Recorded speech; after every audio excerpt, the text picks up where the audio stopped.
Nelly? Is it okay? Yep. Hey, Tom. I have a sort of like a two-part question. This team, you're having a lot of success with the team that you probably did not expect to have. Going into a year, do you ever plan like plan Bs type of thing? And then my follow-up is, what have you learned about yourself as a coach dealing with what you've had to do in developing this team? We know that the level of competition is going to be going up significantly. That starts Friday. That's not a shot at anybody we've competed against. It's not a shot at anything except what's next on the calendar. We have to be ready to go. The past doesn't mean a whole lot. We learn from it and you move on. So that's where our focus is. I know as a coach, I learned that we have pretty tough, resilient guys. And you felt that way going into this year? Like there was no question I at mean, all? there's no option. There's no option. Why are you surprised? Why are you surprised at how we operate? Talk about resiliency. I mean, Drake Ayala to come off that loss against Matt Ramos, have two big wins. What did you think of his response over the weekend and how he We went? have the next thing is in front of us, and he is a competitor from the word go. We love his mindset, and we love his direction. We love how he thinks about the sport of wrestling. He's a reflective guy, and hey, we got a lot in front of us. We got 4 dual meets left, and then we got a Big Ten tournament and a national tournament. And these guys, I think they do a good job of keeping it in perspective, but they do. I mean, you can't look ahead, but I think they do know what the challenges are coming up. What's been the biggest key to Ben Keeter's progress? He's just I described him as eager, and that word still describes him in my mind as well as any word.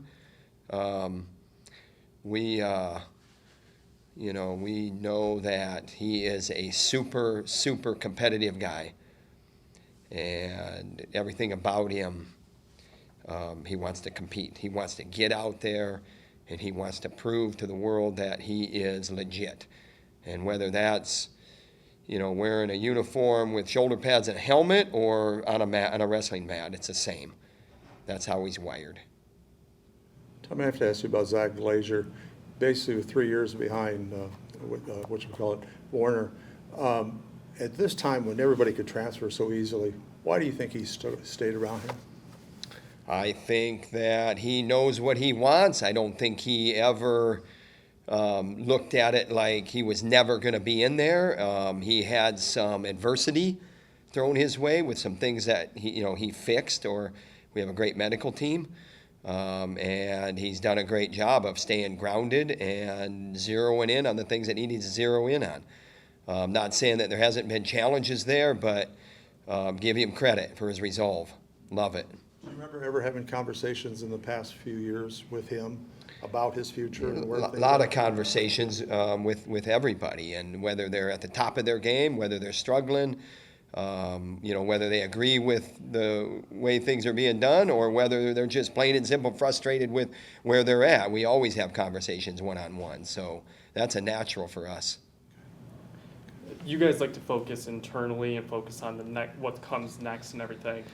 At 125 pounds nationally, it's been a class that has had a lot of guys go up, down, wins, losses, beat each other up. I guess what in your mind has been the biggest contributing factor to 125 pounds being a gauntlet?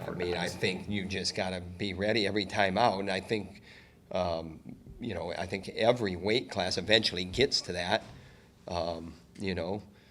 meaning that you're going to have 33 guys in a bracket in March and Kansas City that are going to be, it's dog eat dog.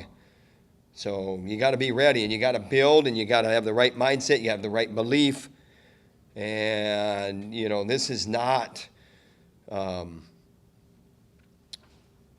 do you say it, without being crude. This is not anything to sneeze at. This is real Division I athletics. It is real. It's dog eat dog, and you know what? It's funny because your career is defined by literally minutes on the mat. 5 years of wrestling, literally you're defined by minutes on the mat. And sometimes you wrestle 10 years. internationally, and you're still defined literally by minutes on the mat. And you got to be tough. You got to show up, and that's where we're at. And so you say, but it's not it's not a unique mindset. Get better every day. Work hard at what's important in your life, and you got to get tough. You talk about this month coming up. I mean, you talk about, and I know you only look one match ahead, but do you worry about that maybe guys start looking ahead at what's coming, or do you think the focus is there? No, I don't. I just know that, there's a gap. I mean, whether we're 2 or 3 or 4 or whatever we're ranked, doesn't matter. There's a gap between whatever number we are and number 1. And so are we looking ahead to our detriment? No, we're not. But we know what's coming up, and every time out you're getting better, and then you have pretty resilient guys that step up, and so it's going to be upon us. So why not make every day a mission toward what's coming. That's where we're at. Michael Caliendo, since he's been here, has been just incredibly consistent in his approach, how he wrestles. I guess how impressive is it for a guy who is as young as he is to come out and just be as level-headed as he is? He's an All-American. He believes in himself. I think he's more and more comfortable being a Hawkeye. Frantic, I think, fit in right away. Caliendo, maybe it took a little bit, but he's definitely, as you say, finding his stride in more ways than one, and we love him. Caliendo, we love him. When you say he was, maybe took a little bit of time to figure out his way as a Hawkeye, I guess where was it for him that you I just think he's a skeptical guy by nature. I mean, so what? So what?